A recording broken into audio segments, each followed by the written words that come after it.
तब मलाई नेपाल सूचक व्यवसायी सङ्घ पश्चिम चितवन शाखाको आज हामी अधिवेशन तथा साधारण सभामा समावेश भइरहेको छु। यस कार्यक्रममा सम्मिलित भइरहेको अवस्था छ। अब म आसन ग्रहणको कार्यक्रमलाई अगाडि बढाउन चाहन्छु। यस आसन ग्रहण कार्यक्रममा सरिक भइदिनु हुनका लागि नेपाल सूचक व्यवसायी सङ्घ पश्चिम चितवनको शाखाका सचिव श्री अध्यक्ष श्री राजेश कुमार विश्वकर्माज्यूलाई सभापतित्वको आसन ग्रहण गरिदिनुको लागि म हार्दिक अनुरोध गर्दछु। त्यस्तै नेपाल सूचक व्यवसायी महासङ्घका वरिष्ठ उपाध्यक्ष श्री अर्जुन रसाइलीज्यूलाई प्रमुख अतिथिको आसन ग्रहण गरिदिनुको लागि म हार्दिक अनुरोध गर्दछु।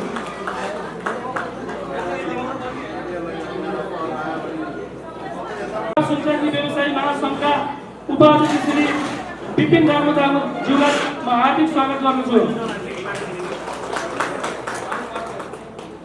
त्यस्तै विशिष्ट अतिथिको आसन ग्रहण गरिदिनुका लागि भरतपुर महानगरपालिका वार्ड नम्बर 21 का वडा अध्यक्ष श्री चित्रसेन अधिकारीज्यूलाई म मञ्चमा आसन ग्रहणका लागि हार्दिक अनुरोध गर्दछु।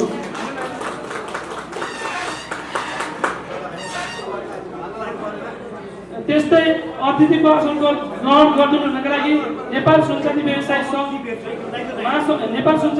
महासङ्घका सदस्य श्री चित्रबहादुर खातीज्यूलाई हार्दिक अनुरोध गर्दछु। त्यस्तै अतिथिको आसन गरिदिनुका लागि नेपाल सूचक व्यवसायी महासङ्घका सदस्य श्री जीवन ज्योति शङ्करज्यूलाई हार्दिक अनुरोध गर्दछु। त्यस्तै अतिथिको आसन गरिदिनुका लागि नेपाल सूचक व्यवसायी महासङ्घका सदस्य श्री तुलक विश्वकर्माज्यूलाई म हार्दिक अनुरोध गर्दछु। त्यस्तै नेपाल सूचक व्यवसायी महासङ्घको सदस्य श्री ऋतु सेनज्यूलाई अतिथिको आसन गरिदिनुको लागि म हार्दिक अनुरोध गर्दछु। त्यस्तै नेपाल सूचक व्यवसायी महासङ्घका बागमती प्रदेशका सदस्य तथा नेपाल सूचक व्यवसायी सङ्घ जिल्ला चितवनका अध्यक्ष श्री टेकबहादुर विश्वकर्माज्यूलाई अतिथिको आसन गरिदिनुको लागि म हार्दिक अनुरोध गर्दछु। त्यस्तै बागमती प्रदेशका सदस्य श्री रामबहादुर विश्वकर्माज्यूलाई अतिथिको आसन गरिदिनुको लागि म हार्दिक अनुरोध गर्दछु।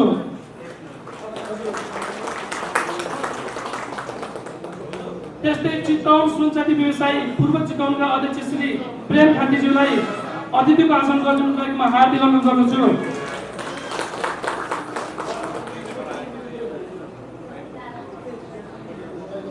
त्यस्तै नेपाल सूचक व्यवसायी सङ्घ चितवनका वरिष्ठ उपाध्यक्ष श्री एम बहादुर भिकेज्यूलाई अतिथिको आसन गरिदिनुको लागि म हार्दिक अनुरोध गर्दछु। त्यस्तै नेपाल सूचक व्यवसायी सङ्घ चितवनका क्षेत्रीय उपाध्यक्ष श्री हरि बरालीज्यू तथा यस संस्थाका संस्थापक अध्यक्ष श्री हरि बरालीज्यूलाई म फेरि सदस्य अतिथिको रूपमा आसन गरिदिनुको लागि म हार्दिक अनुरोध गर्दछु। त्यस्तै क्षेत्रीय उपाध्यक्ष श्री एम बहादुर ल्यामुज्यूलाई अतिथिको आसन गरिदिनुको लागि म हार्दिक अनुरोध गर्दछु। त्यस्तै नेपाल सूचक व्यवसायी सङ्घ चितवनका महासचिव श्री रविन्द्र पन्थीज्यूलाई अतिथिको आसन गरिदिनुको लागि म हार्दिक अनुरोध गर्दछु। त्यस्तै हाम्रो व्यवसायसँग सम्बन्धित महिला वडा नम्बर 27 को महिला सदस्य श्री तिलकुमारी विश्वकर्माज्यूलाई अतिथिको आसन ग्रहण गरिदिनुको लागि म हार्दिक अनुरोध गर्दछु।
खुसीका साथ उमङ्गका साथ अधिवेशन गर्न लागे पनि लामो समयदेखि कोरोनाको कारण फैलिएको हाम्रो पेसामा अझ विभिन्न समस्याहरू अडचनहरू आइदिँदा अझ व्यापार पनि खस्किँदो अवस्थामा यो अधिवेशनमा उमङ्गको साथ भए पनि मलिन अनुहारको साथ मनमा खुसी लिएर हामी उपस्थित भएका छौँ।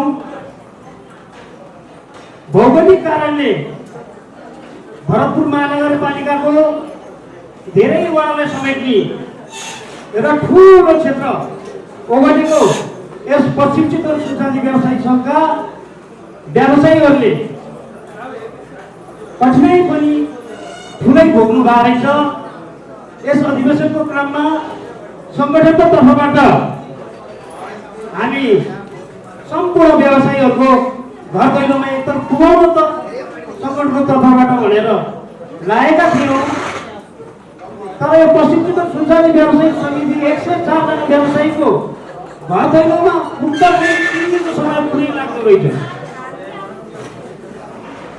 त्यसै कारण भौगोलिक दृष्टिले पनि धेरै अप्ठ्यारो कार्य गर्न अप्ठ्यारो खालको यो हाम्रो यो पश्चिम चितवन सुनचाँदी व्यवसायिक समिति भएको हुनाले र पनि हाम्रो एकता हाम्रो माया ममता र सांगठनिक हिसाबले व्यावसायिक हकितको लागि जुन तरिकाले साथीहरू सम्पूर्ण लाग्नु भएको छ यो साह्रै खुसीको एउटा कुरा पनि छ। र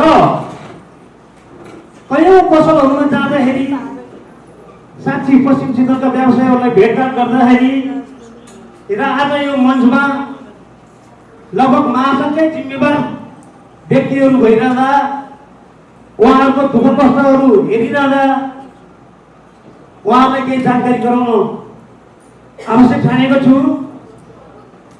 सर्वप्रथम त पश्चिम चितवनका व्यवसायीहरू ठुलो लगानी र व्यापार भन्दा पनि आफ्नो हातको कला कौशल देखाएर प्रत्यक्ष ग्राहकहरूसँग एउटा सम्बन्ध बनाएर गर्ने व्यवसायहरू धेरै भएको मैले देखेको छु। अन्त व्यवसायीले भोग्दै नभएको व्यवसाय राज्यले नीति नियमहरू थुपार्दैछ। कहिलेकाहीँ हुन्छ हाम्रो पुर्खादेखि व्यवहारिक हिसाबले त्यही हिसाबले चलेको पेसा त्यही अनुसार नापतोल गरेका छौँ, त्यही हिसाबले बिक्री गरेका छौँ। कहिलेकाहीँ यो कलमलाई यता रस तिर्खालाई घुमाएर यो त भएन नि त भनेर पनि कानुनले फसाउँदो रहेछ। हामी व्यवसायलाई जति नै पनि बेइमानदारीको काम गरे पनि हामीलाई चाहिँ फसाउने 10 सूत्रहरू हुन्छन् जसरी राज्यले चाहेर हाम्रो फसाउने। अब कुनै पनि सङ्गठन म त्यसमा बसिहाल्छु, भोलि केही सुनाएली पनि हाल्छु, काम त के गर्नु पर्यो भनेर गैर जिम्मेवारी तालले कुनै साथीहरूले सोचेर जिम्मेवारी उम्मेदवारी नयाँ कमिटी चयन गर्न पर्नु भयो भने यो वर्गको लागि यो व्यवसायको लागि त्यो धोका हुन्छ। साँच्चै व्यवसायको हकितको लागि काम गर्ने र व्यवसायलाई बचाउने हो भने अब सङ्गठनहरू एकदम एक्टिभ रहनुपर्छ, सङ्गठन जिम्मेवार पनि रहनुपर्छ। कार्यक्रम समुद्रकरण गरिदिनु हुनका लागि नेपाल सुनचाँदी व्यवसायी महासङ्घका वरिष्ठ उपाध्यक्ष श्री अर्जुन रसाइलीज्यू, साथै आजको वरिष्ठ उपाध्यक्ष विपिन रामगानीज्यू लगायत सम्पूर्ण सदस्यहरूले साथ दिँदै यस कार्यक्रमको समुद्घाटन गरिदिनु हुनका लागि म हार्दिक अनुरोध गर्दछु।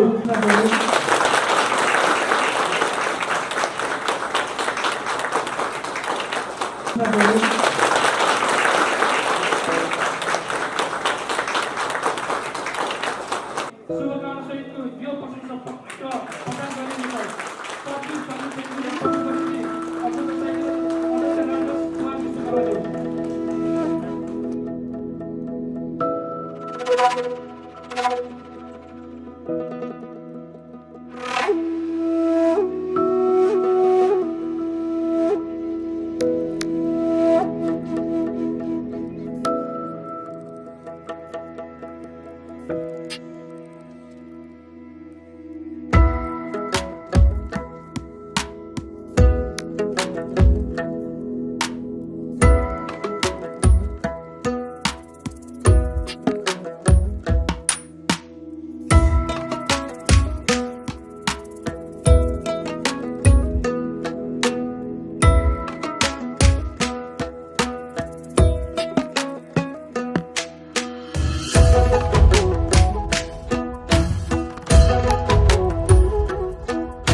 जहिले पनि तपाईँहरूले भन्नुलाई जहिले पनि 33% चाहियो भनेर बोल्नुहुन्छ। म चाहिँ तर 33% हुँदैन है भनेर, तर 33% नभए पनि महिलालाई कता न कता एउटा समावेश चाहिँ एउटा सङ्घमा महासङ्घमा लिएर जानुपर्छ भन्ने मेरो माग छ। अब आउने अधिवेशनमा अब आउने नेतृत्व कार्य समितिले पनि यसरी नै थुप्रै राम्रो काम गर्नुहुनेछ भन्ने विश्वासका साथ र अब आउने नेतृत्वलाई आफ्नो कार्यकालको शुभकामना दिँदै धेरै धेरै धन्यवाद। त्यस कारणले हामीले पनि के अरे राजस्व तिरेका छौँ, हामीले नै प्यान नम्बरको आधारमा पैसा तिरेका छौँ। अब चाहिँ तपाईँको के अरे सम्पत्ति कर तिरेका छौँ, व्यवसाय कर तिरेका छौँ। हामीलाई केही कच्चा पदार्थ हामीलाई पाउन पर्दैन, त्यो राज्यले उपलब्ध गराउनु पर्दैन। अहिले जब 1 तोला सुनेनालाई अहिले 3000 4000 नानेर बढी तिरेर ल्याउने, अनि फेरि घटेर जस्तै अहिले आज चाहिँ 86,000 87,000 कच्चा 87,000 को भाउमा हामीले किन्ने बेला 3,000 बढी तिरेर दिने, 87,000 को भाउमा यसरी सुन चाहिँ हामीले दिनुपर्छ। यस्तो व्यवसाय चाहिँ एकदम धाराशाही भएछ। यसमा प्यान नम्बरको आधारमा केन्द्रीय नेतृत्वले नै अब हाम्रो वरिष्ठ अब अध्यक्ष यही हुनुहुन्छ। अब 3 वर्षपछि त हाम्रो चाहिँ 3 वर्ष 2 वर्ष भित्रैमा हाम्रो चाहिँ अध्यक्ष नै हुनुहुन्छ। यस कारणले सुनमा उहाँ चाहिँ एकदम खारिएर अनुभवी हुनुहुन्छ। सुन पनि 1 नम्बर 2 नम्बर खारेपछि चाहिँ 1 नम्बर हुन्छ नि, त्यस्तै जस्तो नि उहाँले एउटा सानैदेखिबाट एउटा बुवाको पछि हिँड्दै गरेर उहाँले काम अनुभव सँगालेर अहिले यहाँसम्म आउनुभएको छ।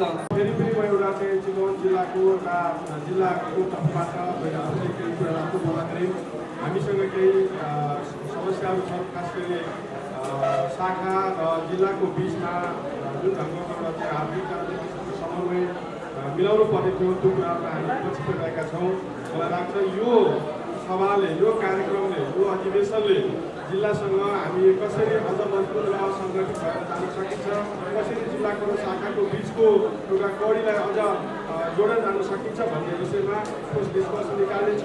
र हामीले विगतका दिनहरूमा कतिपय कुरामा जिल्ला सङ्घले शाखाहरूसँग प्रभावकारी समन्वय गर्न सकिएन भन्ने कुरामा म आफ्नो आलोचना गर्दै अथवा यसलाई हामीले मनन गर्दै हामी शाखा जिल्ला कता कता चाहिँ हामी एउटा जुन खालको एउटा तिक्तताको अवस्था कहीँ कता देखिएको छ, त्यो कुरालाई पूर्ण रूपमा छिरेर एउटा यसलाई जिल्लाभरिलाई यो चितवन सुनचान व्यवसाय सङ्घ चितवन सबै माडीदेखि लिएर पश्चिम चितवनदेखि लिएर पूर्व चितवनदेखि लिएर सबै क्षेत्रको साझा संस्था हो भन्ने किसिमको भावनाको विकास गराउनु जरुरी छ।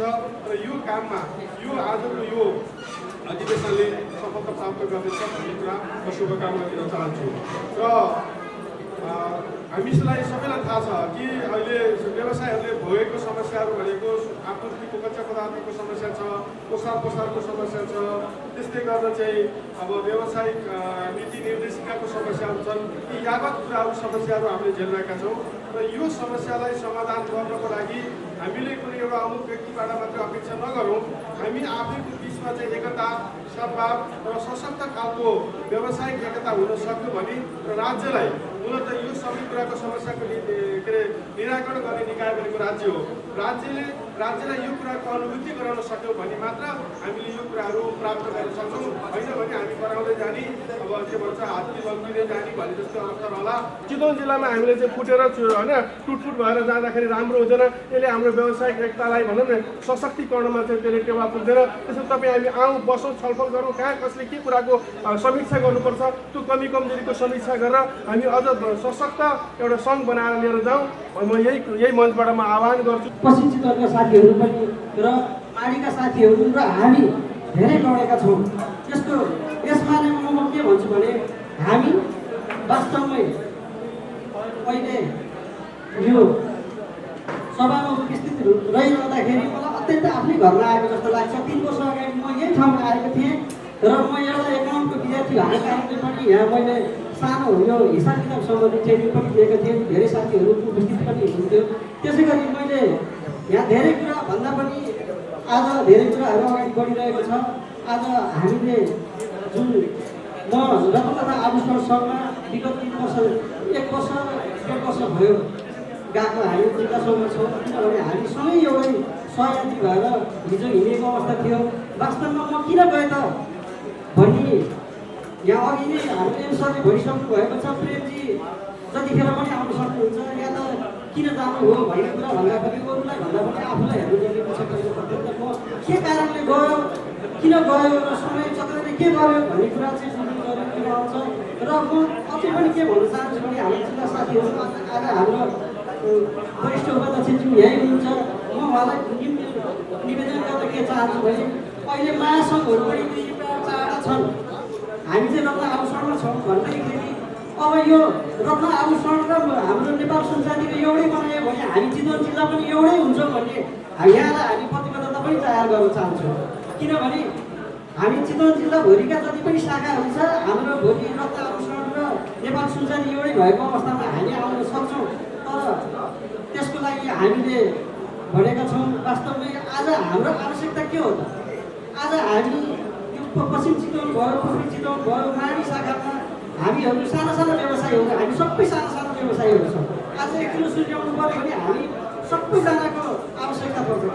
तर हामीले 1 किलो ल्याउन नसक्दाको पीडा चाहिँ हामीले अहिलेसम्म भोगिरहेका छौँ। त्यस कारणले गर्दाखेरि पनि मैले के भन्छु भने यो सुनको समस्यालाई हल गर्नको लागि हामी अहिले पछिल्लो समयमा हामी धेरै ठाउँमा घुम्यौँ।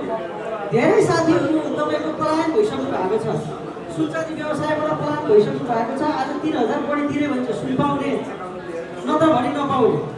अनि हामीले त्यसलाई जति कति कसरी काम गर्ने र आफ्नो ग्राहकलाई कसरी बचाउने?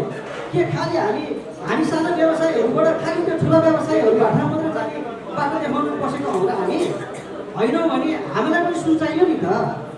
हामी त लडाइँ भनेको वास्तवमा हामी कुनै राजनीति पार्टीबाट अनुरोध भएर आएको मान्छे होइन नि त। हामी त व्यवसाय हो। हाम्रो पसल कसरी चल्छ भन्ने कुरो ठुलो कुरो हो कि पसल चल्नु पऱ्यो नि त। पसल चलेन हामी जाउँ। आज हामी अध्यक्षको म यहाँ खडा भइरहेको छु भने मेरो पसल छ र म अध्यक्ष भएर आएको छु। मेरो पसलै नरहेको अध्यक्ष होइन। त्यस कारणले गर्दा पनि म केन्द्रका साथीहरूलाई पनि के भन्छु भने यहाँका साथीहरूको यो पछिल्लो समयमा अर्को प्लेन पनि के लाग्ने गरेको छ भने प्लेन खाँदिँदै वास्तवमा अरू साथीहरूलाई पनि यसले लाने हो कि भन्ने त्यो म कदापि गर्न सक्दिनँ। म त्यो यहाँ त्यो मानसिकताबाट तपाईँहरू तुरुन्तभन्दा तुरुन्त बाहिर निस्किनुहोस् भन्न चाहन्छु। तपाईँ हामीहरूलाई समस्याको समस्या, तर महासङ्घबाट प्रतिनिधिहरू, हाम्रो महासङ्घका अध्यक्ष, वरिष्ठ उपाध्यक्ष, एउटा सबै मिलेर एउटा काउन्सिल पहिला पनि पुनर्गठन भएको थियो र अहिले पनि हामी व्यवसायलाई समस्या कच्चा पदार्थको, कच्चा सामानको समस्याले गर्दा एउटा काउन्सिल गठन भएर त्यो काउन्सिलको संयोजक धनमु रमेश महर्जन हुनुहुन्छ। उहाँसँग साथीहरू जानुभएको छ। यो महासङ्घले अथवा राष्ट्र ब्याङ्कले त्यो 2 किलो हाम्रो कार्यक्रममा हामी गएर झगडा गऱ्यौँ। त्यसपछि लगातार 3 किलो दियो, केही सहजताको स्थिति सिर्जना भयो र अहिले यो कोरोनाको महामारीपछि राष्ट्र ब्याङ्कले जम्मा 10 किलो मात्रै सुन ल्याएको छ। हाम्रो महासङ्घले पनि भनिरहेको छ यो 10 किलो तपाईँहरूले बरु हामीलाई बेसिजनमा बन्द गरिदिनुहोस्, अहिले अभाव भएको बेलामा धेरै ल्याइदिनुहोस् भनेर हामीले महासङ्घले पनि पटक पटक भनेको छ। मैले अस्ति पनि महासङ्घ अध्यक्षलाई फोन गरेको थिएँ। व्यवसाय अत्यन्तै सङ्कटग्रस्त अवस्थामा पुगिसक्यो। हामी व्यवसाय गर्न सक्ने स्थितिमा छैनौँ। कि त हामीले यो सबै साँचोलाई प्याकेट गरेर राष्ट्र ब्याङ्कलाई बुझाइदिनु पऱ्यो, सरकारलाई बुझाउने हो कि कसलाई बुझाउने हो, होइन भने हामीले कच्चा पदार्थ सहज तरिकाले पाउने बाटोमा बन्नु पऱ्यो। यो नहुँदासम्म हामीले व्यवसाय गर्न सक्ने स्थिति छैन। अहिले अरू समस्याहरू त कति छन्, कति ओसार पसारको समस्यामा गएर जाउँ भने त्यस्तै छ। त्यसपछि अनि करको समस्यामा प्रवेश गऱ्यो भने त्यस्तै छ। अर्को अब हामीले सहज तरिकाले अब नगद कारोबार, सुनचाँदीको कारोबार अहिले 10 तोला सुन बेच्यो भने 10 लाख हुन्छ। 10 लाख रुपियाँभन्दा बढी हामीले नगदको कारोबारै गर्न पाइँदैन। अनि त्यो समस्या अझै जीविकातिर छ। त्यसैले यस्तो समस्याको बिचमा हामी व्यवसायको जुन यो अधिवेशन हुन गइरहेको छ, यसमा हामीले व्यावसायिक विषयमा छलफल गरौँ। नेतृत्वको विषय भन्दा पनि अहिले हाम्रो व्यावसायिक विषय समस्या छ। हामी सबै मिलेर कुनै एउटा ब्याङ्कसँग सहकारी गर्न जाउँ। हामीले सहज तरिकाले सबैले त्यस्तो किसिमको आर्थिक लगानीको लागि वातावरण बन्न सक्ने किसिमको तहका ब्याङ्कहरूसँग अथवा राष्ट्र ब्याङ्कसँग सरकारी ब्याङ्कहरूसँग हामीले थोरै ब्याज दरमा हाम्रो हाम्रो भित्तो राखेर अथवा सामूहिक लगानीमा हाम्रो ऋण प्रवाह गरेर आम्दानीको स्रोत बनाउन सक्ने लगानीको वातावरण बनाउन सक्ने त्यस्तो किसिमको योजनाहरूमा हामी छलफल गरौँ।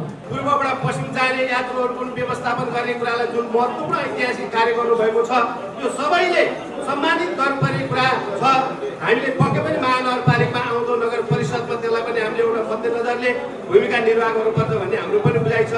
विपिन रामजीसँग मेरो अहिले संवाद छलफल भयो, त्यसकारणले म धेरै कुरा नराखिकन तपाईँहरूसँग लामो समयसँग आज हामी बस्ने सुअवसर पाएँ र अन्तसम्म बस्नुपर्ने पनि थियो। कारणवश अब म एउटा जनप्रतिनिधि भएको हिसाबले वार्डमा त्यतिकै काम छ र निर्माणको काम पनि आज एउटा बहुवर्षीय भवनको ढलानको कार्य पनि चल्दै भएको हिसाबले अन्तिमसम्म बस्ने यहाँसँग सकि पाइनँ। यसमा म त्यहाँ यहाँहरूप्रतिसँग क्षमा माग्न चाहन्छु।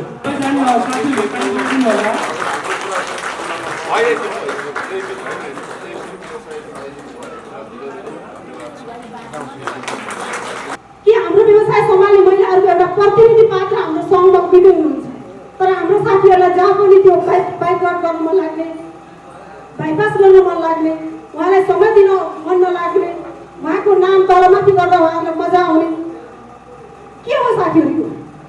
म आज उहाँहरू सबैको अगाडि मैले कुरा पुष्ट भन्न चाहन्छु। म 10 वर्षसम्म सङ्घर्ष गरेर म पनि मेरो श्रीमानको बिहान खाना बनाएर, मेरो बच्चालाई कलेज पठाएर, मेरो श्रीमानको जुत्तामा पोलिस लगाएर, हरेक घरको काम सबै भ्याएर तपाईँहरू श्रीमतीले लगाइदिएको कोट, धोइदिएको कोट, श्रीमतीले आइरन गरेको पाइन्ट लगाएर तपाईँहरू यहाँ आउनुभएको छ होला, तर मैले सबै चिज भ्याएर म यहाँ आएको छु। त्यहाँको अध्यक्षले हामीलाई कति रेस्पेक्ट गर्नुहुन्छ, उहाँहरूले हामीलाई कस्तो माया गर्नुहुन्छ, कति प्रोत्साहन गर्नुहुन्छ, कति कुरा हामीले त्यहाँबाट सिक्छौँ। एउटा उत्साह र एनर्जीले, एउटा खुसीले त्यहाँ सहभागी हुँदाखेरि सिक्ने कुरा र हामी झगडा गरेर विद्रोह गरेर मलाई चाहिन्छ भनेर लड्दा लड्दा आफ्नो एनर्जी त्यहाँ सकिएर अनि यहाँ आउनुको मजा भिन्दै छ। धेरै धेरै शुभकामना र धन्यवाद दिन चाहन्छु। हस्त धन्यवाद। म क्षमा प्रार्थी छु तपाईँहरू समक्ष कि मलाई गिल्टी भइरहेको छ, मलाई घृणा लागिरहेको छ कि म महासङ्घको सचिव हुँ। म 2 महिना यस समितिको सचिव हुँदै गर्दा यहाँ व्यवसायी साथीहरूले 4000 व्यवसायको बढी पैसा दिएर सुरु किनिरहेको भएको छ, मात्र म आफै किनिरहेको छु। यो किन भइरहेको छ? मुख्य सवाल यहाँनिर हो, यो किन भइरहेको छ र किन आजसम्म हामी समाधान गर्न सकेनौँ? म निवर्तमान नेपाल सुनचाहित व्यवसायी महासङ्घका निवर्तमान अध्यक्षको भोलि साबती लिएर भन्न चाहन्छु कि नेपाली सुनचाहित व्यवसायी सङ्घमा आजसम्मको अवस्थासम्म आइपुग्दा समस्याको चाङ होइन सगरमाथा छ। त्यसलाई प्राथमिकीकरण गरेर, प्रायोरिटाइज गरेर कसलाई समाधान गर्ने र कसरी क्रमशः समाधान गर्ने भन्ने आफ्नो ठाउँमा होला र समस्या के छन् भन्ने कुराहरू पूर्वोक्त साथीहरूले राखिसक्नु भएको छ। तर अहिलेको सन्दर्भभन्दा सबभन्दा ठुलो समस्याको रूपमा रहेको कि सुनचाँदीको पहिलो समस्या भनेको हामीलाई जुन साथीहरूलाई थाहा छ 2068 सालमा नेपाल राष्ट्र ब्याङ्कले एउटा नीति ल्यायो कि सुनको कार्यविधि नेपाल जस्तो गरिब राष्ट्रले अत्यधिक सुन आय गर्न नसक्ने भएको हुँदाखेरि अब यसलाई कोटा प्रणालीमा लगेर 20 किलो मात्र दैनिक रूपमा दिने र उपलब्ध गराउने भन्ने गरी एउटा कार्यविधि लागू भयो। जुन दिनदेखि राज्यले त्यस किसिमको सिन्डिकेट लागू गर्यो त्यहाँदेखि सुनचाँदी व्यवसायमा एउटा चरम सुनको अभाव र त्यसको स्थानमा यहाँ काला बजारीहरूले मौका पाएको कुरा यहाँहरू सम्पूर्ण व्यवसायले पाएको छ। राज्यले घोषित रूपमा नजानिदो गरी नेपालमा कालो बजारीलाई प्रश्रय दिएको छ। आज पनि यहाँ सम्पूर्ण साथीहरूलाई मलाई थाहा छ यहाँ चाहिने सुनको लागि नन्दु र यहाँ कुनै एउटा व्यक्तिहरू पसलमा धाउनु परेको छ, कारखानामा धाउनु परेको छ। यो रियालिटी हो कि होइन? तपाईँहरूले पैसा दिनु भएको छ अनि हामी बस्नुको तात्पर्य के? मलाई घृणा लाग्छ, मलाई महासङ्घको प्रतिनिधि भन्दा घृणा लागिरहेको छ आदरणीय साथीहरू। म यो तपाईँसँग सेयर गर्न चाहन्थेँ, तर यति कुरा गर्न पनि यहाँ समय माग्नुपर्ने बाध्यताको महसुस मैले पनि गरेको छु। जता आदरणीय साथीहरू यस कारणले समस्याको चुरो भनेको हामीलाई जुन कार्यविधि नेपाल सरकारले मार्फत नेपाल राष्ट्र ब्याङ्कले 2068 सालमा लियो सबभन्दा चुरो त्यहाँ छ। र त्यसपछिको दोस्रो विषय भनेको सुनको सहजीकरणको लागि महासङ्घले जुन 60-40 योजना कि उपत्यका र गैर उपत्यका अर्थात् बोमसर भनेर दुई किसिमको एउटा खण्डीकरण गर्ने नीति ल्यायो त्यहाँनिर छ। र हामीले यति बेलाका आन्दोलनको टार्गेटको मुख्य चुरो भनेको राज्यले दिएको जुन सिन्डिकेट प्रणालीको रूपमा लागू गरेको जुन अहिले 2000 कति थाहा छ 2076 चैत्र 16 गते अर्थात् गत साल मात्र राज्यले फेरि हामीले पाइरहेको दैनिक 20 किलोलाई घटाएर 10 किलोमा ल्याएको छ। आदरणीय साथीहरू, मैले तिथि मिति सहित यहाँलाई राखेको छु। जब गत साल चैत्र 16 गते आइतबारका दिन नेपालको राज्य अर्थात् राष्ट्र बैङ्कले नेपाल व्यवसायहरूलाई उपलब्ध गराइरहेको 20 किलोलाई हामी थेक्न सक्दैनौँ भनी 10 किलोमा झार्यो र गत मङ्सिरमा मात्रमै हामी कोरोनाको केही प्रभाव कम भइसकेपछि व्यवसाय बिस्तारै टेकअप हुने स्थिति आइसकेपछि पनि राज्यले फेरि पनि 10 किलोलाई 10 किलोकै रूपमा जुन राखिरहेको छ र यसको वृद्धिको लागि राज्यले कुनै पहल गरेको छैन। आदरणीय साथीहरूलाई जानकारी गराउन चाहन्छु, हामी कुरा मात्र गर्ने होइन कि राज्यले के गरिरहेको छ र हामी नेतृत्वमा रहेको महासङ्घले के गरिरहेको छ भन्ने कुराको छोटो जानकारी दिन यहाँलाई चाहन्छु। यहाँहरूसँग भेट गर्ने, यहाँहरूको समस्याहरूसँग नजिकिने, ती समस्याहरूलाई यहाँहरूसँगै मिलेर कसरी हुन्छ हल गर्ने चाहना राख्दै पनि हामी कोठामा सीमित भयौँ। हामी आफ्नै घरका दाजुभाइहरूसँग डराउनु पर्ने, आफ्नै बुवा आमासँग डराउनु पर्ने अवस्थाबाट गुज्रियौँ र त्यही अवस्थाबाट आज लामो समयपछि हामी यहाँ आएर यहाँहरूसँग भलाकुसारी गर्ने जुन मौका हामीलाई पश्चिम चितवन शाखाले प्रदान गरेको छ, यसका लागि म सङ्घको तर्फबाट हार्दिक धन्यवाद दिन चाहन्छु यहाँहरू सम्पूर्ण व्यवसायी तथा यहाँको कार्य समितिलाई पनि। र अर्को, यहाँहरूले सुन्नुभयो धेरै गुनासोहरू छ। सुनचारी व्यवसायी सङ्घ चितवनको आफ्नै इतिहास छ। 2043 सालदेखि आज लगभग 3 दशक बिताइसकेको छ हाम्रो सङ्घले। तर आज पनि समस्याहरू जिउका त्यो हुँदै गर्दाखेरि कहिले कहिले लाग्छ कि हाम्रो सङ्घ कहाँ छ त, हाम्रो महासङ्घ कहाँ छ त।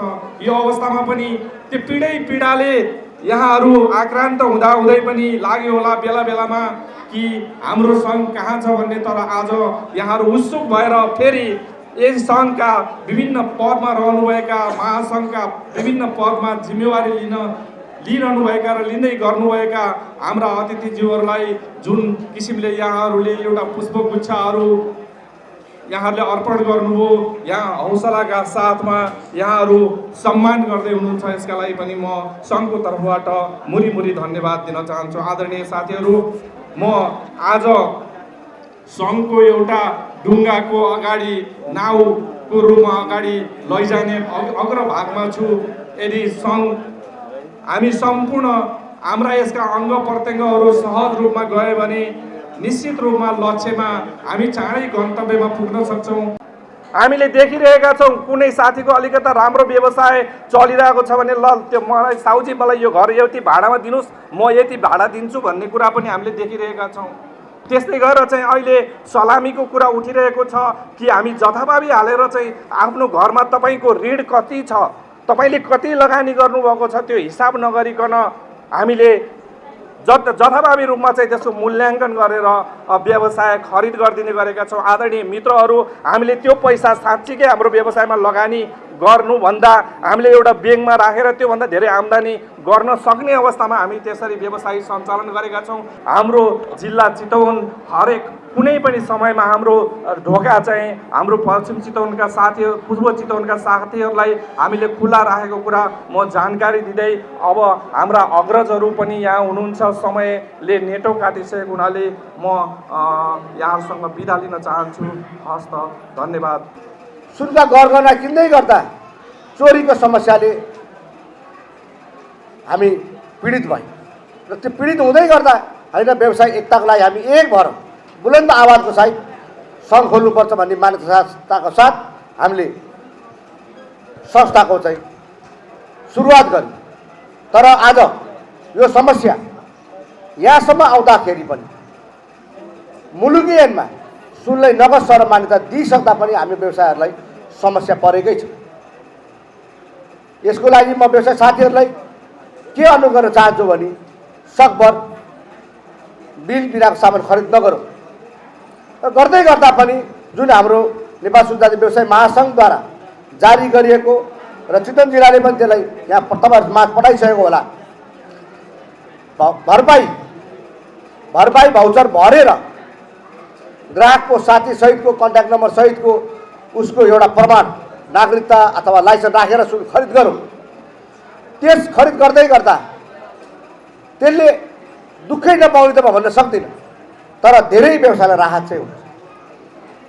हामीले जसरी सहज तरिकाले सुन बिना बिलको सामान पनि खरिद गर्छौँ त्यसको कतै पनि अपडेट नहुने भएको हुनाले अब त्यस्ता सामानहरू खरिद गर्दा भरपाई बनाएर ब्याङ्कको चेकद्वारा नै कारोबार गरौँ। त्यो कारोबार गर्दै गर्दा धेरै साथीहरूले न्याय पाउनुभएको हामीसँग जलन्दो उदाहरणहरू छन्। त्यसैले गर्दा म साथीहरूलाई यो अनुरोध गर्न चाहन्छु, ओसार पसारका कुराहरूमा पनि म साथीहरूलाई हामीहरू सुन नितान्त पनि चितवन जिल्लामै आउँछ। मैले अध्यक्षज्यूलाई भनेको पनि छु, कार्य समितिको साथीहरूसँग पनि यो बिचमा धेरै विषयमा गफ भएकै छ। ढेका सुनको गरगहनाहरू ओसार पसार गर्दाखेरि र बनाएका गरगहनाहरू पनि पोलिस गर्नुपर्ने कारणले अथवा डाइ काट्नुपर्ने लिएर जाँदै गर्दा एउटा सानो आफ्नै पसलको भए पनि चलान अथवा सँगसँग सानो चाहिँ एउटा चाहिँ लेखापट्टि गर्ने चाहिँ कार्यको चाहिँ सुरुवात गरौँ। त्यसले बाटामा पर्ने समस्याहरूका समाधानको लागि धेरै सहज बनाउँछ साथीहरू। र मैले अहिले के भन्न चाहन्छु भने अहिले यो सुनको कोटा हिजो 20 किलो थियो, आज 10 किलो छ। हिजो 20 किलो हुँदा चितवन जिल्लाले 3 किलो सुन पाउँथ्यो, आज 10 किलो हुँदा 2 किलो सुन पाइरहेको छ। नियमपूर्वक हामीले पाउनुपर्ने हो भने त 3 किलोमा ठ्याक्क 50% हुँदा त 1.5 किलो हो नि त, तर 2 किलो हामीले पाइरहेको छ। र म यहाँ हजुरहरूलाई आज के अनुरोध गर्न चाहन्छु भने यो अभावको बिचमा हामीले जसरी विगतको दिनमा पनि सहजताको लागि एसोसिएटको सुनहरू जिल्लामा ल्याउने जुन पहल गरिरहेका छौँ, आउँदो दिनमा हामी महासङ्घका पदाधिकारी कार्य समिति साथीहरू यहीँ हुनुहुन्छ सबैजना। विशेष गरेर हरेक ब्याङ्कमा पूर्व चितवनमा 104 जना र यहाँ 3 दिन एक-एकवटा घरमा पुग्दै गर्दा पनि 3 दिन लाग्छ भन्ने कुरा नि आयो।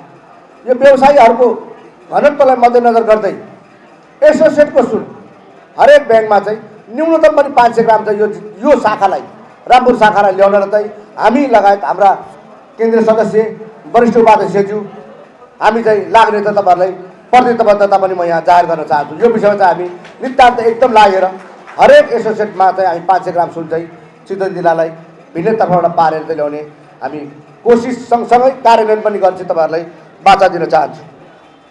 र विगतको दिनमा पनि अध्यक्षज्यूले जानकारी गराउनु पनि भयो होला, हामीले लिएर आइरहेकै छौँ, तपाईँहरूलाई पुर्याइरहेका पनि छौँ। यो सँगै महिला साथीहरूले पनि आफ्ना कुराहरू पनि राख्नुभयो। महासङ्घको प्रतिनिधित्व महिला साथीहरूको भन्ने विषयमा नितान्त पनि अब छिटै महासङ्घको विधान संशोधन गर्दैछौँ र महिलाहरूको सङ्ख्या मात्र वृद्धि होइन कि महिलाहरूलाई पदाधिकारीमा ल्याउने वातावरण पनि डेफिनेटली यसपल्ट हामी गर्छौँ।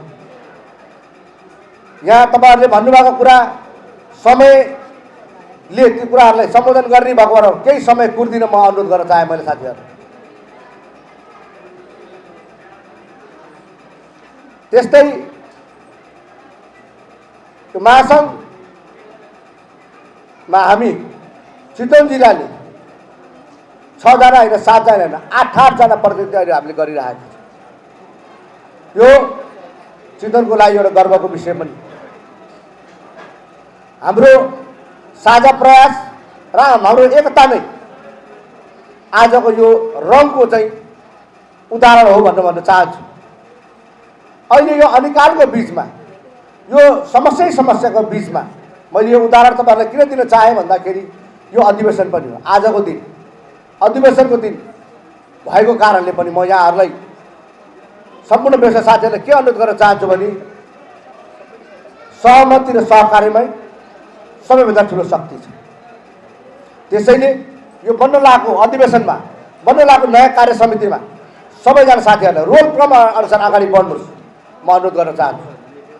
त्यो सहमतिले नै त्यो सहकार्यले नै यो जिल्लाका साथीहरू यो क्षेत्रका साथीहरूका अधिकारहरू सुनिश्चित हुन्छ। त्यसैले गर्दाखेरि म अन्तमा यो पश्चिम चितवन शाखाको तेस्रो र चौथो साधारण सभा सफलपूर्वक सफलपूर्वक चाहिँ सम्पन्न भइसकेको लगभग अब हामी पहिलो चरणको उद्घाटन सत्रको हामी अन्तिम बिन्दुमा छौँ। म शुभकामना दिन चाहन्छु र सँगसँगै यो अधिवेशनको बेला भएको हुनाले पनि यो अधिवेशनले नयाँ कार्य समिति बनाउने भएको हुनाले आउने यो वर्तमान कार्य समितिलाई म धन्यवाद ज्ञापन पनि भन्न चाहन्छु। आफ्नो सफलतापूर्वक आफ्नो कार्यक्रमहरू समापन गर्यो, सम्पन्न गर्यो। यति लामो समयसम्म अवरोध रूपमा चाहिँ व्यवसायको लागि खट्न हुने यो राजेशजी, अध्यक्षज्यू लगायत इन्टायर टिमलाई म धन्यवाद पनि भन्न चाहन्छु, बधाई पनि दिन चाहन्छु र आउने नयाँ कार्य समितिलाई पनि म बधाई दिँदै नयाँ चुस्त तन्दुरुस्त कार्य समिति बनाउनुहोस् त्यो शुभकामना दिँदै मेरा शब्दहरू अन्त गर्न चाहन्छु। जय सुन जाति। महिलाको हामीले जे कुरा सुने पनि, सेयर गरे पनि, जहाँ राखे पनि, जे बोले पनि महिलाको ऋण हामी तिरेर सकिँदैन। पुरुष महिला बिना अपुग छ, एकदमै महिला बिना पुरुषले केही गर्नै सक्दैन र अपुरो छ। यो अपुरो जीवन हुन्छ पुरुषको। न त आमाको दुधको भाडा तिर्न सक्छौँ, न त दिदीबहिनीले हाम्रो आयुको प्रार्थना गरेको त्यो चिज तिर्न सक्छौँ, न त श्रीमतीले जीवनभर साथ दिएर माया गरेको बेचिन सक्छौँ र तिर्न सक्छौँ। मात्रै हामीले गर्ने भनेको महिलालाई घरमा, समाजमा, टोलमा, रोडमा सम्मान हो, इज्जत हो र समावेशीका साथमा सँगसँगै नेतृत्व विकास गरेर अगाडि लिएर हिँड्ने नै त्यही नै हाम्रो सम्मान हो। त्यसैले महिलाहरू, दिदीबहिनीहरूले भर्खरै हामी पनि सिक्दैछौँ, तपाईँहरू पनि सिक्दै हुनुहुन्छ। कुनै केही काम कमजोरी भयो भनेर यहाँहरूले सानो मन नगर्नुहोस्। तपाईँहरूको साथमा सिङ्गो महासन छ, सिङ्गो देशका व्यवसायहरू छन्। त्यसैले यहाँहरूले चालेका कदमहरू, यहाँहरूले लिएका योजनाहरू हामीलाई पनि सेयर गर्नुहोस्। हामी साथमा साथ, हातमा हात मिलाएर अगाडि बढौँ, यही नै भन्न चाहे। छाता सङ्गठन यहाँ आज स्वागत मन्तव्यमा हाम्रो भाइ नै भन्न चाहे मैले, अन्यथा नलिनु होला। उहाँ पत्रकार पनि, अत्यन्त बुझेको व्यक्ति पनि। उहाँको स्वागत मन्तव्य अत्यन्तै राम्रो थियो। आज व्यवसायीहरूले आउने अतिथिहरूलाई सुनाउनु पर्ने पीडा, खुसी, दुःख सबै कुरा समेटिएका छन्।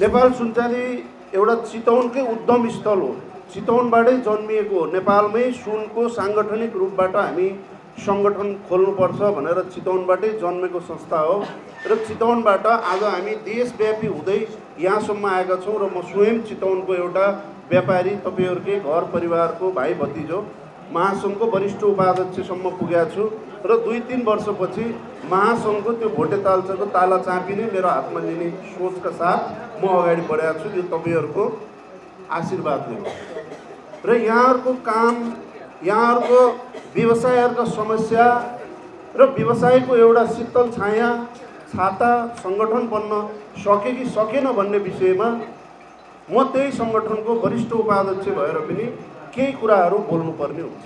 तपाईँहरूको प्रतिनिधि हो म, विशेष गरेर चितवन जिल्लाको प्रतिनिधि हो।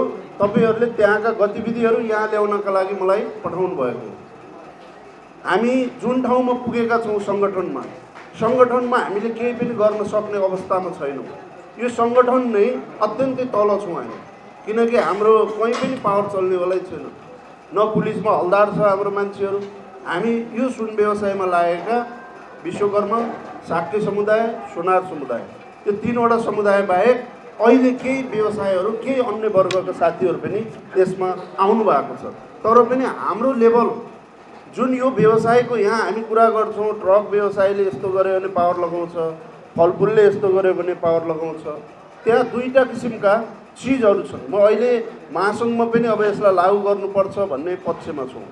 एउटा व्यावसायिक राहत कोष छ जसले नेपालको कर्मचारी तन्त्रले चलाएको देशलाई हाम्रो विशिष्ट सदस्य तेजरत्न साक्यज्यूले भन्नुहुन्छ, शक्ति र भक्ति दुईटा चिज चाहिन्छ, कि त शक्ति प्रदर्शन गर कि त भक्ति बनेर आफ्नो काम पुरा गर। त्यसका लागि हामीलाई आर्थिकको जो गर्न जरुरी छ। र अर्को शक्ति प्रदर्शन, यहाँ हामीले अघि आन्दोलनका कुराहरू भए र हाम्रै केन्द्रीय साथीहरूले पनि आन्दोलन गर्नुपर्छ भन्ने कुराहरू राख्नुभयो र हामी सधैँ चितवन जिल्ला लगभग 2043 सालदेखि खोलिएको, यहाँ ज्ञानेन्द्रमान साक्यदाई हुनुहुन्न, उहाँका पालादेखि नै यो विद्रोहीका रूपमा मानिन्छ।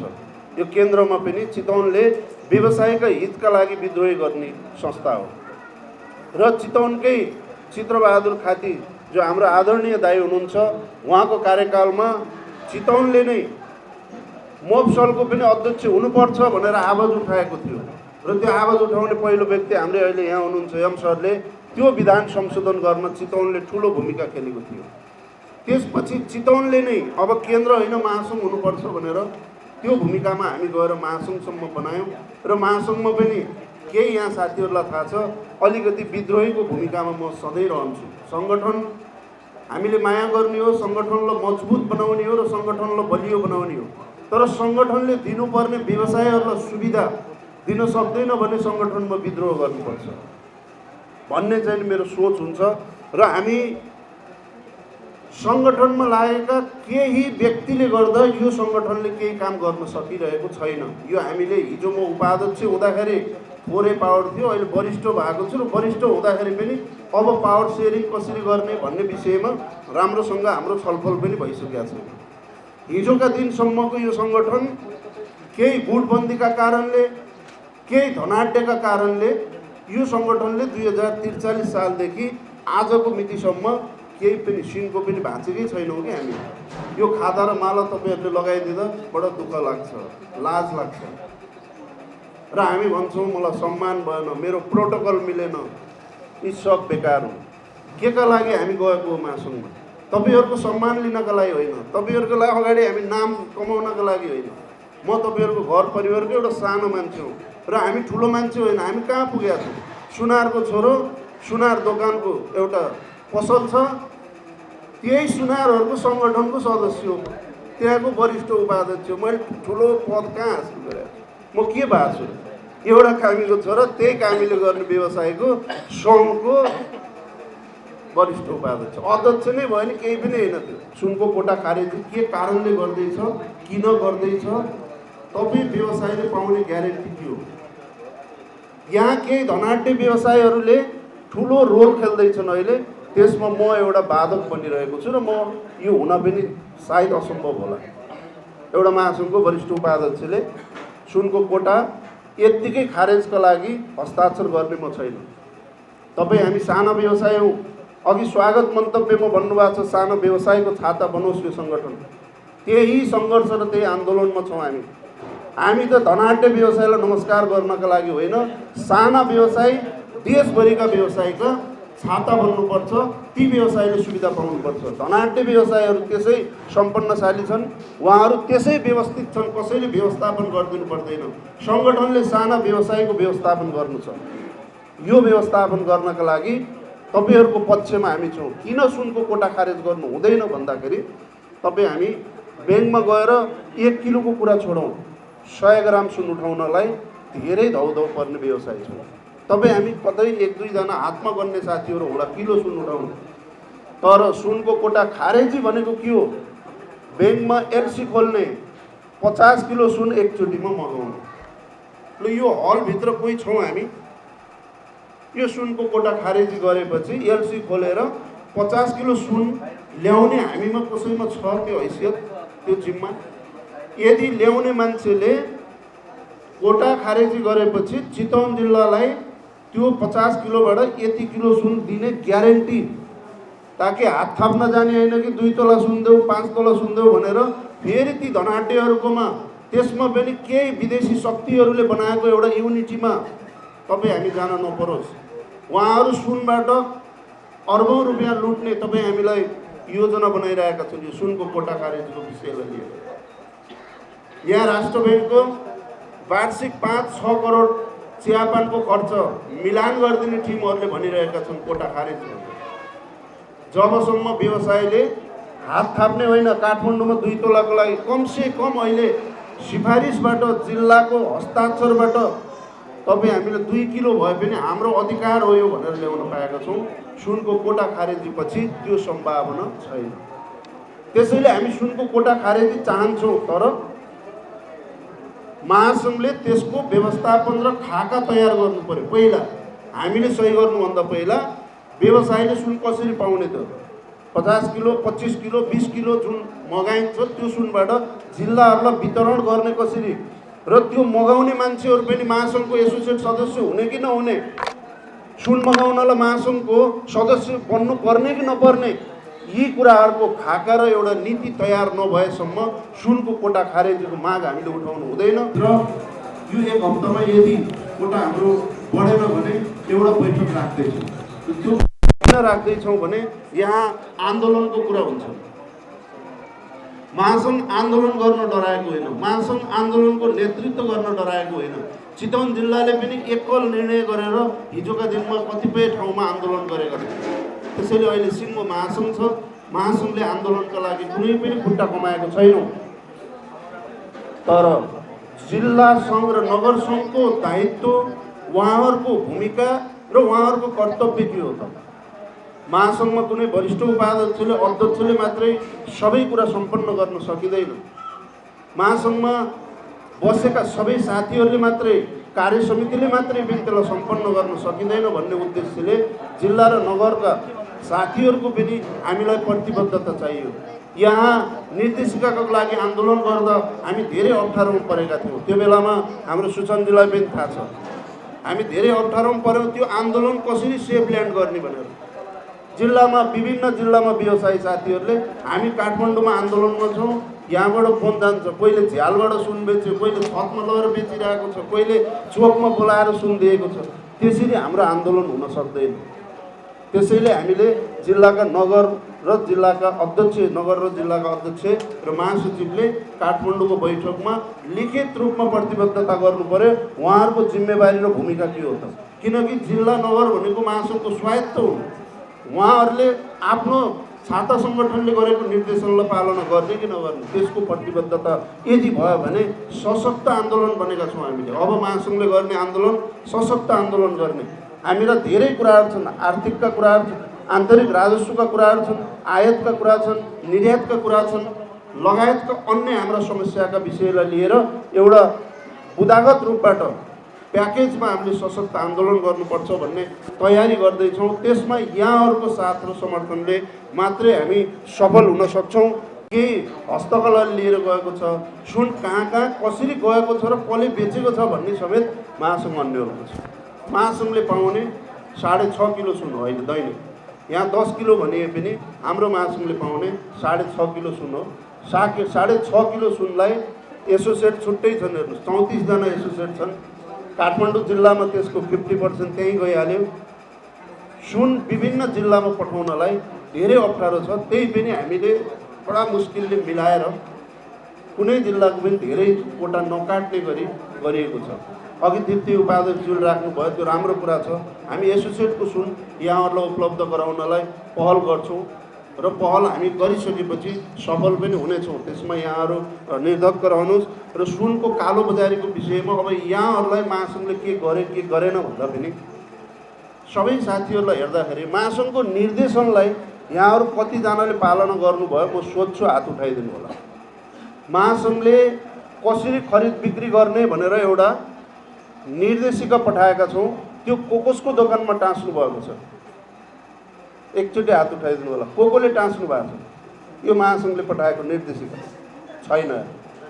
महासङ्घले त्यो जिल्लामा बढी सुन लिएर कसले कुन कुन पसलले सुन बिक्री गरेको छ त्यसको अनुगमन गरेर नाम, पान नम्बर, फोन नम्बर सहित महासङ्घलाई पठाइदिनु होला भनेका छौँ।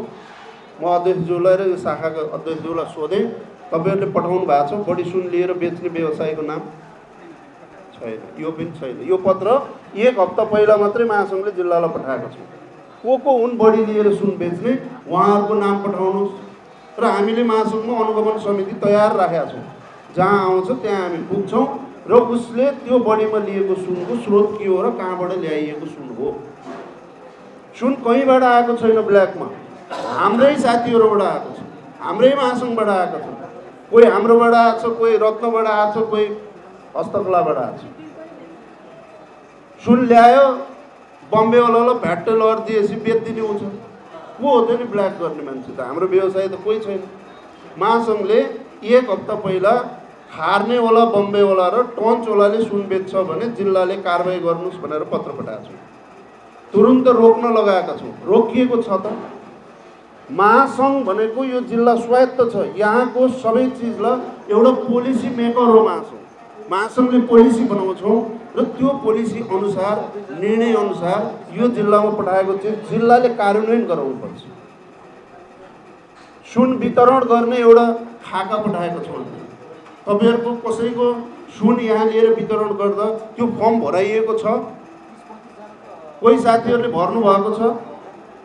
महासङ्घले बकैदा एउटा फर्म पठाएको छ। 1 किलो सुन यो जिल्लामा आउँदा को साथीलाई दिनुभयो, त्यसको फोन नम्बर, पान नम्बर, हस्ताक्षर, कति तौल, अनि जो साथीले फोन पाएको त्यहाँ फोन नम्बर छ, हामी महासङ्घबाट फोन गर्छौँ तपाईँले सुन पाएरै लेखेको हो कि के हो। र नपाउने व्यवसायीको त हामीसित अलरेडी फोन नम्बर त्यहाँ हुन्छ र उहाँहरूलाई यो रोटेसन ठिक छ कि छैन त्यो गर्नको लागि त जिल्लाले पनि हामीलाई निर्देशन दिनु पर्यो। निर्देशन भन्दा पनि हामीले पठाएका कुराहरूलाई यहाँहरूले यहाँ कार्यान्वयन गरेर हामीलाई पठाइदिनु। यो एउटा नयाँ कुराहरू हाम्रो पहिलो बैठकबाटै हामी आउँदा बित्तिकै यो चिजहरू हामीले लागू गर्नुपर्छ भनेका छौँ। कालोबजारीको पहिचानै छैन महासङ्घलाई, मलाई छैन, कहाँ पाउँछ भन्नु पऱ्यो नि। जसले बढी हालेर किन्नु भएको छ उहाँले एउटा निवेदन लेख्नुहोस्, जिल्लालाई दिनुहोस्, फल्ना सुन चाँदी पसलले, फल्ना व्यक्तिले मलाई कालोबजारीमा सुन बेच्यो भन्नुहोस्, जिल्लाले महासङ्घलाई पठाइदिनुहोस्, हामी कारबाही गर्छौँ। हामी त कारबाही गर्छौँ भनेको छौँ। होइन भने कालोबजारी रोक्ने काम फेरि महासङ्घको होइन। कालोबजारी रोक्ने काम यो राज्यको हो। राज्यले तस्करी गरेका छ। तपाईँ हामी व्यवसाय हो, 2-4 पैसा मुनाफा हुन्छ भने कालोबजारीबाटै किन्ने हो। तर आजको यहाँ सुनको भाउ बढी छ र हामीले बढी भयो भनेका छौँ। कुनै दिन सुनको भाउ 1000 कम हुँदाखेरि त फेरि ब्याङ्कको सुन बढी छ हामी किन्दैनौँ भन्ने त तपाईँ हामी व्यवसाय हो। त्यही कालोबजारीलाई प्रोत्साहन दिइरहेको छौँ। त्यसैले हामीमा आफ्नो आचरण पनि बदल्नु छ, हामी चेन्ज हुनु छ। हामीले पारदर्शी व्यवसाय गर्नका लागि ब्याङ्कको सुन उठाउन जरुरी हुन्छ। आज अस्ति हामी ब्याङ्कर्स एसोसिएसनसँग बैठक बस्यौँ, उहाँहरू के भन्नुहुन्छ? सबै साथीहरूलाई हुन्छ एउटा भौगोलिक हिसाबले पनि हाम्रो क्षेत्र एकदमै ठुलो र छरिएको छ। जस्तै अघि हाम्रो अध्यक्षले भन्नुभयो, वास्तवमै हामी हिन्दीकरणमा 3 दिन हाम्रो यात्रा नै हुन्छ। वास्तवमै गइसकेपछि साथीहरूलाई एकछिन भेट्नु पर्यो, बोल्नु पर्यो। तपाईँको धेरै लामो, धेरै ठुलो, त्यस कारणले गर्दा नि हाम्रो यतिको उपस्थिति जे होला भन्ने मलाई आश चाहिँ थिएन। त्यो सम्पूर्ण साथीहरूले एकदमै माया मोह गरेर चाहिँ कहाँ धेरै टाढादेखि आउनुभयो, धेरै खुसी लाग्यो। र आगामी नयाँ आउने कार्य समितिमा पनि यस्तो खालको साथीहरू आउनुहोस् कि जुन साथीलाई मैले गर्नुहोस् भनेर होइन कि आफ्नो मनदेखि नै म गर्छु भन्ने किसिमको एउटा भावना बोकेर आउनुहोस्। र एउटा वरियता क्रमले पनि लामो समयदेखि संस्थामा म उपाध्यक्ष पदमा बसेर काम गरेँ। त्यसमै त्यही क्रममा आएर अध्यक्ष भइयो। अध्यक्ष हुँदै गर्दा लामो समय 3 वर्ष कार्यकाल सिद्धाइयो। सिद्धाउँदै गर्दा म वास्तवमै चाहिँ पुनः दोहोरिन चाहेको छैन। किन चाहेको छैन भन्दाखेरि संस्थामा अरू आउने नयाँ साथीहरूलाई पनि हामीले पालो दिनुपर्छ, नयाँ साथीहरूले पनि केही सिक्नुपर्छ। संस्थामा हिजोको दिनमा म अध्यक्ष हुँदै गर्दाखेरि यतिको मायक समातेर मलाई बोल्ने एउटा अभ्यास थिएन। अभ्यास हुँदै गर्दा आज म यतिको जो साथीहरूसँग मायकदेखि लिएर हरेक चिजमा फेस गर्न सक्ने एउटा मेरो अवस्था भयो भने भोलिको दिन अरू कुनै नयाँ साथी आउनुहोस्, उहाँ साथी पनि त्यस्तै किसिमको होस्। र वरियता क्रमले अब जस्तै उपाध्यक्ष हुन चाहेको खण्डमा उपाध्यक्षलाई नै दिन पालो, किनकि उहाँले पनि लामो समयदेखि हामीसँग काम गर्दै आउनुभएको छ र हामी अब कुनै पनि साथीहरूले बाइकआउट गरेर यसलाई खालेर म जान्छु भन्ने किसिमको एउटा होडबाजी भन्दा नि संस्थामा हिजोको दिनदेखि बसेर गर्दै गर्नुभएको साथीहरू अझै गर्ने मौका दिउँ उहाँहरूले अझै राम्रो गर्नु होला। नयाँ आउने साथीहरूलाई त्यो भन्दै गर्दाखेरि नयाँ आउने साथीहरूलाई आउनै पाउनुहुन्न, तपाईँहरूको बाटो चाहिँ के को छ भनेको चाहिँ होइन, तपाईँहरूलाई पनि बाटो खुल्ला छ। हाम्रो साथीहरू अब अहिले छोड्दै गर्दा पनि 2-3जना साथीहरू हामी छोड्दै गर्छन् र केही अब संस्थामा बढाउन मिल्ने सदस्य पदहरू रहेछन् भने त्यसलाई पनि हामीले हेरौँला। जिल्लाले अहिले हामीलाई पनि अलिकति 8जनासम्म सदस्य राख्न मिल्ने र 5जना पदाधिकारीहरू हुन्छन्, त्यसमा चाहिँ साथीहरूको तपाईँहरूको उपस्थिति गर्नुहोस्। अब सबैजना मिलेर जाउँ र अहिले धेरै